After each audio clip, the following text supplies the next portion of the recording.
Najwa Taviana, aku dari kelas UP 12. Hari ini aku akan membuat sebuah video mengenai teks berita. Ini adalah tugas siswa aku. So happy watching everyone. Halo semuanya, welcome to my daily vlog. So today aku lagi pakai outfit yang kayak cewek bumi banget. Mengenai bumi-bumi, kayaknya kita akan lebih seru lagi kalau misalnya di this video in the my daily vlog aku akan membicarakan seputar tentang polusi yang ada di Jakarta yang lagi booming banget, teman-teman. Aku akan sharing pengalaman apa saja yang aku rasakan sebagai warga Indonesia mengenai my daily activities, yang dimana keseharian aku pasti selalu keluar rumah. Akhir-akhir ini tuh selain aku sekolah, aku juga banyak banget kerja kelompok yang mengharuskan aku tuh beraktivitas di luar rumah. Nah, salah satu yang aku paling sadari dari aktivitas yang sering aku lakukan di luar rumah adalah mengenai polusi udara dan juga penyakit yang ditimbulkan di Indonesia, khususnya di daerah Jakarta. Nah, sebelum aku sharing mengenai pengalaman aku sendiri, aku ingin tanya kalian, menurut kalian apa sih polusi udara dan apa saja dampak dari polusi udara tersebut, dan bagaimana sih cara mengurangi polusi udara? Polusi udara adalah kontaminasi udara oleh zat apapun yang berbahaya bagi manusia dan organisme hidup lainnya. Ini dapat menyebabkan atau berkontribusi pada berbagai masalah kesehatan, mulai dari yang ringan hingga yang parah dan bahkan tuh sampai berbahaya. Nah, kalian sadar nggak sih kalau udara di Jakarta tuh rasanya makin parah? Mau bernafas aja seperti sulit sekali dan tidak merasa bebas atau merasa lega. Dan yang paling aku rasain juga tuh setiap aku sehabis aktivitas di luar rumah, mukaku tuh jadi lebih kusam gitu dan kulit aku juga jadi lebih kering. Tapi mau gak mau ya, mau gimana lagi, kita kan harus menjadi manusia yang produktif. Jadi kita tidak bisa menghindari terkenanya polusi udara. Tapi kalian tahu gak sih kenapa Indonesia, khususnya Jakarta, bisa menjadi salah satu tempat yang paling parah polusinya di dunia? Sesuai dengan datanya, Jakarta memiliki posisi pertama sebagai kota dengan udara terkotor di dunia. Menurut AQI or Air Quality Index, Jakarta masuk ke kategori tidak sehat dengan indeks AQI sebesar 156 di atas Dubai. Pada 10 Agustus 2023, AQI menyatakan bahwa PM 2,5 masih menjadi polutan utama Jakarta dengan konsentrasi terbanyak 58 per normal meter kubik. Angka tersebut 11,6 kali lebih banyak daripada nilai panduan kualitas udara tahunan Organisasi Kesehatan Dunia atau WHO. Ada beberapa jenis polusi udara yang ada di sekitar manusia, yaitu yang pertama, polutan primer dan sekunder.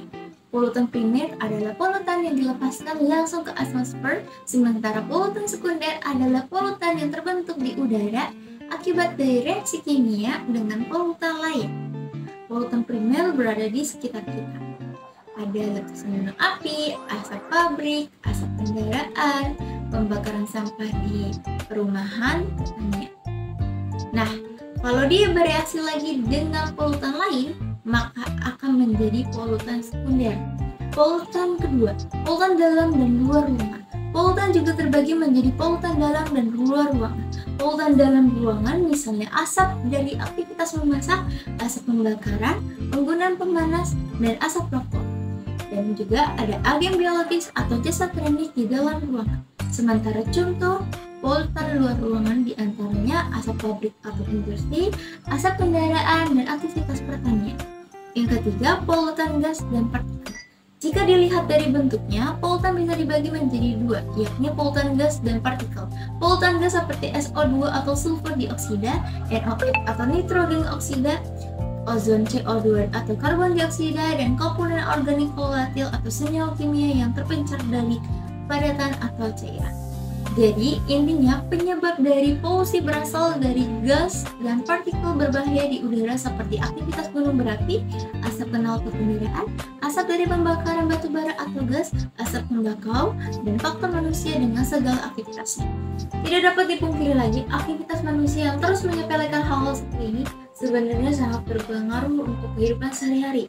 Karena jika polusi udara terus-menerus meningkat dalam waktu ke waktu, dampak dari polusi udara dapat sangat mematikan.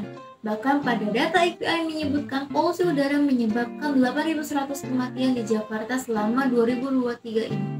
Beberapa dampak polusi yang bisa dirasakan dalam jangka pendek. Pertama ada mata merah dan berair, kedua ada hidung gatal berair dan tersumbat, ketiga ada pada saluran napas akan menyebabkan sakit tenggorokan, batuk, dan gatal tenggorokan, sampai infeksi saluran pernapasan atau ISPA. Kemudian dalam jangka panjang, polusi udara dapat mengakibatkan sebagai berikut. Penurunan fungsi paru, munculnya reaksi alergi, kemudian adanya asma, keempat adanya penyakit paru obstruktif kronis atau PPOK, dan yang terakhir adalah kanker. Kita bisa memulainya dari langkah-langkah terkecil seperti berikut. Mengurangi kendaraan pribadi, menggunakan kendaraan umum, berjalan kaki atau bersepeda, dan menanam tanaman di sekitar halaman rumah. Dengan usaha ini, kita pasti bisa mengembalikan bumi Indonesia kita menjadi lebih indah dan kembali hijau, serta mengurangi polusi di sekitar kita. Karena jika tidak dimulai dari diri sendiri, kita memulai dari siapa? Sedikit-sedikit lama-lama menjadi bukit. Ayo sama-sama kita bersama pemerintah, kita membantu mengembalikan bumi menjadi hijau. Tidak terasa kita sudah sampai di penghujung video. Semua yang aku sharing kali ini relate based on apa yang aku rasakan sebagai warga Indonesia. Indonesia memang kaya akan keindahan alamnya, tapi semua itu akan sia-sia jika tidak bisa menjaga. So, kita harus bisa menjaganya supaya bumi Indonesia ini akan terus indah dan bebas dari polusi. Oke guys, terima kasih banyak udah mau menonton video daily vlog aku. Semoga apa yang aku sampaikan ke kalian bisa bermanfaat juga untuk diri kalian dan kita semua. Dan I'm so sorry if I have many mistakes in this video, and I hope you can enjoy it for what we say. So see you guys.